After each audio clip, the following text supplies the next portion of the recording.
Hey, what's up, everybody? Welcome to my channel. My name is Paul, the Canadian Snowman, here once again with some more cool history stuff. We're doing the Mexican-American War explained in 16 minutes. Don't really know a whole lot, I guess, about this war. I guess there's a big battle over Texas or something like that, or kind of what I've seen in some movies, but I've never seen a documentary on this, so this will definitely be new. I think I might know. I don't know. I don't know. Just I'm trying to think of like stuff that's happened in movies that I know. So maybe some battles. Maybe I don't know. But anyways, guys, we're gonna check it out. Please hit that like and subscribe below, and let's jump into it. Dun, dun, dun. The Mexican-American War. It is the year of 1830. Even though Mexico got its independence some years earlier in 1821 from Spain, after a revolution and an armed conflict which lasted over a decade, the country was in total chaos. Looking at the map of that time, we can see a larger Mexico than the one we know today.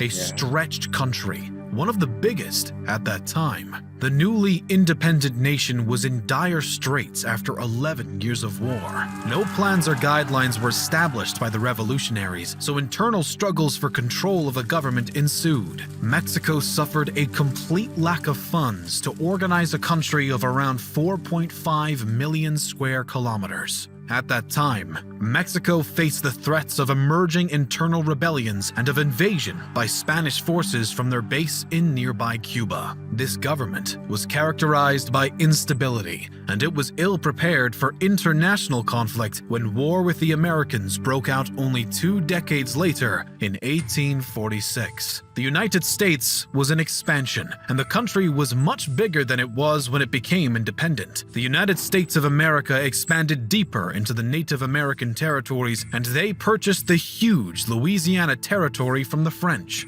Although the country was expanding, there was an opportunity for more. Due to Mexico's internal problems, several regions rebelled and tried to break away. Texas gained its independence from Mexico in 1836. Initially, the United States declined to incorporate it into the Union, largely because Northern political interests were against the addition of a new slave state. The Mexican government was also encouraging border raids and warning that any attempt at annexation would lead to war, since the Mexicans still considered Texas as part of their land. Nonetheless, Wow. So it was kind of like their own land. I didn't realize. I thought it was just all the same thing. I didn't realize they were kind of cut off from Mexico, like breaking off, being they're trying to be their own country kind of thing. I just thought, kind of like the United States says, ooh, this land's the next in line along the way here. We're just gonna take this. But yeah, I didn't really realize it was like that. So yeah, interesting. But yeah, I guess if there's time to get some land, the time is now with all the internal struggles and so good timing for the United States, right? annexation procedures were quickly initiated after the 1844 election of Polk, who campaigned that Texas should be re-annexed and that the Oregon Territory should be reoccupied. Polk also had his eyes on California, New Mexico, and the rest of what is today the U.S. Southwest. Looking to expand, Polk offered to purchase those lands, but the offer was rejected, and soon after, he instigated conflict by moving troops into a disputed zone between the Rio Grande and Nueces River that both countries had previously recognized as part of the Mexican state of Coahuila. The tension grew more and more over the disputed lands. Texas was annexed by the United States on December 29, 1845, and became the 28th state. However, the United States inherited the southern and western border dispute with Mexico, which had refused to recognize Texas's independence or the U.S.'s offers to purchase the territory. Thus, through this act, the tensions between the two countries transformed into a war. On April 25th, 1846, Mexican cavalry attacked a group of U.S. soldiers in the disputed zone under the command of General Zachary Taylor, killing about a dozen. They then laid siege to an American fort along the Rio Grande. Taylor called in reinforcements and was able to defeat the Mexicans at the battles of Palo Alto and Resaca de la Palma. Following those battles, Polk told the U.S. Congress that the cup of forbearance had been exhausted even before Mexico passed the boundary of the United States, invaded our territory, and shed American blood upon American soil. On May 13th, Congress declared war, while no official declaration of war ever came from Mexico. In terms of how... I mean, they've already, the U.S. already said they wanted this land. They want all this, so they're kind of looking for any kind of excuse for battle and war, because, they want those lands, and Mexico's internal struggles, like I said before, easy for the pickings, so I guess just an excuse to kind of go to war. They just want land. They didn't really care what was going on in Mexico, right? They couldn't buy it, so they're taking it. The war began. The situation is debatable.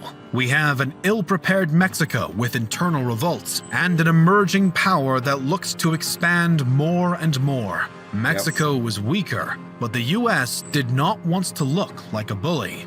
Even so, Ulysses S. Grant, who had...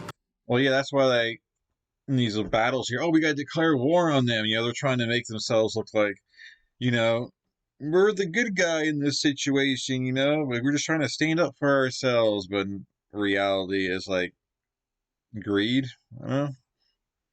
Opposed the war but served as an army lieutenant in Taylor's army, claims in his personal memoirs that the main goal of the U.S. Army's advance from the Nueces River to the Rio Grande was to provoke the outbreak of war without attacking first, to debilitate any political opposition to the war. After Mexican independence... That's basically like if someone invades your house.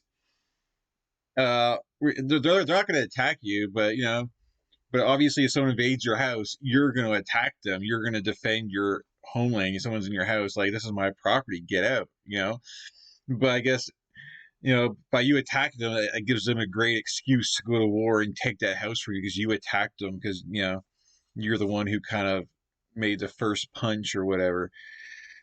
Wow. Crazy.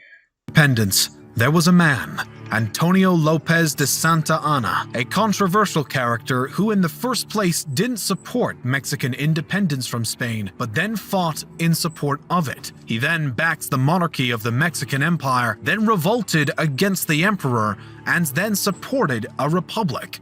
The country tried to find its path, and these shocks led to more trouble and weakness over time. Santa Anna served 12 non-consecutive presidential terms over a period of 22 years. After the U.S. declared war on Mexico in 1846, an internal coalition, including forced-out President Mariano Paredes, sought a return to a federal republic with Santa Anna as the president.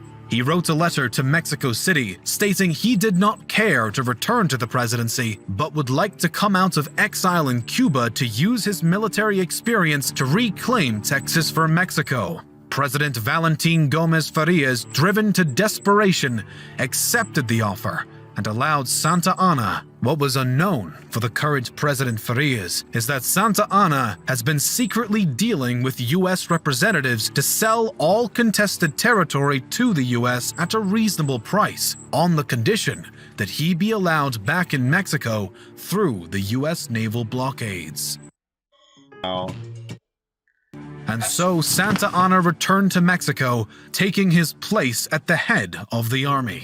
Once in this powerful position, he went back on his word, declaring himself president and prepared to fight off the U.S. forces' invasion. The Americans achieved 2 victories at the Battle of Palo Alto and Resaca de la Palma.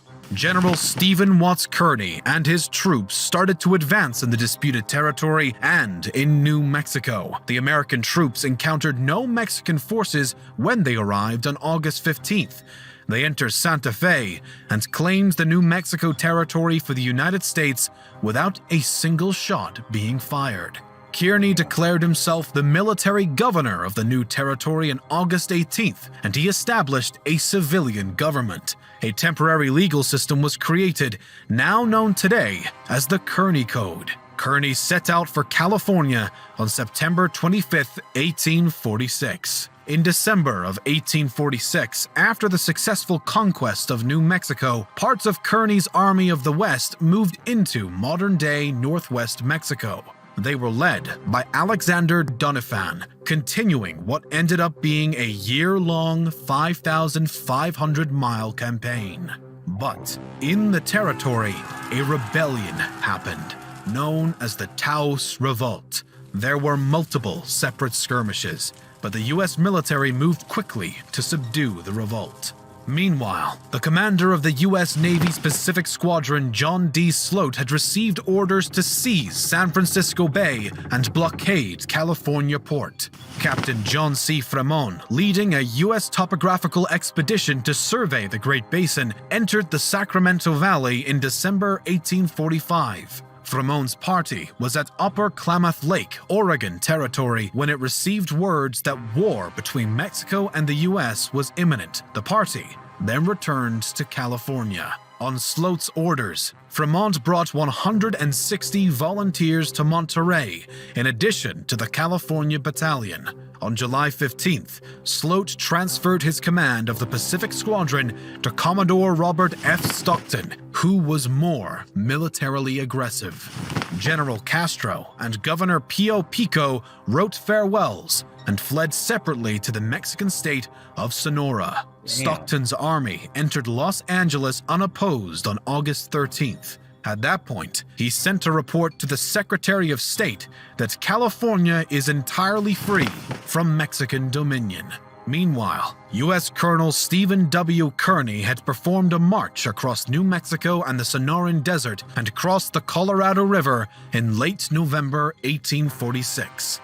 On December 7th, 100 Lancers under General Andres Pico, brother of the governor, fought Kearney's army of about 150 at the Battle of San Pascual. The wounded Kearney pushed on until he had to establish a defensive position on a hill. General Pico kept the hill under siege until a 215-man American relief force arrived. A 600-man American force under Kearney began a 150-mile march to Los Angeles. On January 8th, I do point out, I do a lot of history videos. The numbers just seem so low. Like, these battles and wars, I'm used to seeing thousands against thousands, and my other, playlists that I do in wars. So it definitely crazy, Makes sense, though. And a 150-mile march to Los Angeles. On January 8th, 1846, the Stockton-Kearney Army defeated the Mexican force in the 2-hour Battle of Rio San Gabriel. The Treaty of Cahuenga was signed, which marked the end of armed resistance in California. The conflict continued elsewhere. The Mexican army's defeats at Palo Alto and Resaca de la Palma caused even more political turmoil in Mexico.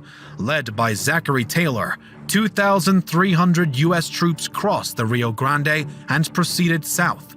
The hard-fought Battle of Monterey resulted in serious losses on both sides. The Mexican forces were under General Pedro de Ampudia, and they repulsed Taylor's best infantry. American soldiers were not familiar with urban warfare. They marched straight down the open streets and were caught by surprise by well-hidden Mexican defenders. Even though the Mexicans repulsed the Americans, General Taylor created an 8-week armistice with the Mexican army, allowing them to evacuate in return for the surrender of the city. Under pressure from Washington, Taylor broke the armistice and occupied the city of Saltillo. On February 22, 1847, Santa Anna personally marched north to fight General Taylor with 20,000 men. The 4,600 Americans had entrenched at a mountain pass called Buena Vista. The Mexicans suffered desertions on the way north and arrived with 15,000 men in a tired state. Knowing that his numbers were still superior, he demanded the surrender of the U.S. Army, but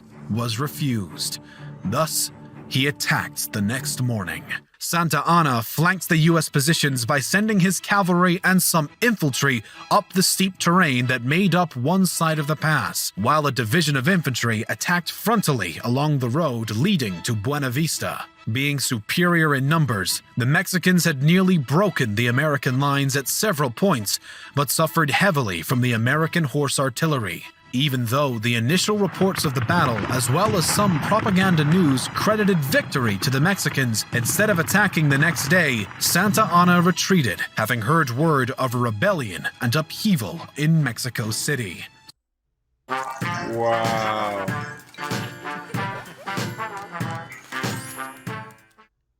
Some military historians agree that the U.S. Army probably would have been defeated if the Mexicans had gone through with their final attack. An important detail for the United States to have success in the war against Mexico was to secure its naval presence across Mexico's coasts. The U.S. Navy cleared the way for U.S. troops and supplies, especially to Mexico's main port of Veracruz. Even before hostilities began in the disputed northern region, the U.S. Navy had created a blockade. The U.S. president did not send reinforcements to Taylor's army for a continued advance. Instead, he sent a second army under General Winfield Scott. He transported to the port of Veracruz by sea to begin. I guess before it continues on here, but wow, it's like 15,000, not 20,000, to 4,000, and he just like charged up the hill. I always wonder if they could have, I don't know, like instead of this, forcing, like, because they were tired already, if they would have kind of sat back, relaxed, kind of got their bearings, and actually maybe came up with a good strategy, maybe to surround them or something like that. If things could have went a lot better. I mean, if they didn't retreat back to Mexico City, they said they probably could have won. But and just a battle like that, I wonder if history right now would be, obviously history different, but if the border would be different right now, if that would have won, or eventually the United States would have brought their other army in, they probably would have took it anyway, but probably just would have took a lot longer.